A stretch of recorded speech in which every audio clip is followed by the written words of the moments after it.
by Michelle Clifford, senior news correspondent. For a second night, thousands of people in the VAR region of southeast France had to bed down in makeshift accommodation, after major fires forced them from their properties, hotels and campsites. The Williams family from Britain was among them. Dad Ollie, his wife, 4-year-old daughter and in-laws tried to get some sleep on mattresses on the floor of a sports hall in La Lavando. It was an improvement on the night before, when they got no sleep at all, watching flames on the hillsides around them from a beach. Image families were evacuated from their campsites for 2 nights. Pick Ollie Williams. I was woken by my wife at 2 a.m. in the morning to say there is a fire, Ollie told us when we met up with him. The neighbors were screaming that we needed to get out. Seeing the glow over the hill in the background, it was pretty surreal. We had to get moving quickly. We moved to the relative safety of the beach. By mid-morning, the family returned to the Camp du Domaine campsite in Bormes-les-Mimosas for a wash, a change of clothes and to try to get some sleep.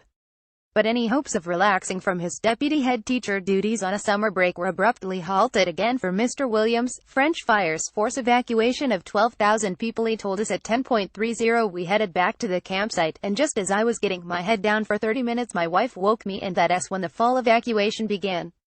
We had to repack and we had to head into the town.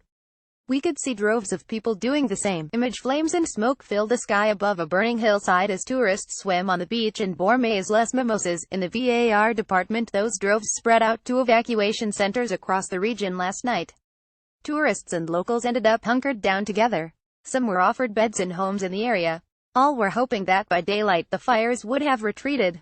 We are all tired, Mr. Williams said. There is a huge air of uncertainty about what we will be heading back to once we can return to the campsite. Mr. Williams had spent hours yesterday watching the battle to contain the fires, which had spread thanks to strong winds in the area.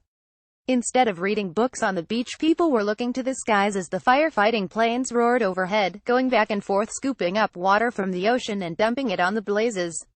Image a plane works to extinguish a wildfire in Bormes-les-Mimosas, France. Tourists did carry on with their holidays, swimming and sunbathing against the backdrop of the ongoing battle to stop the fires.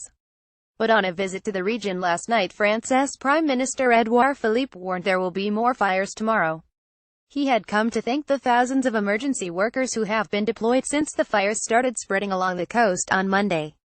The situation remains difficult, he told people. I must say it, like me, you feel the wind is blowing. You certainly notice the wind at the moment in this part of France. It is feeding the flames, allowing the fires to spread quickly.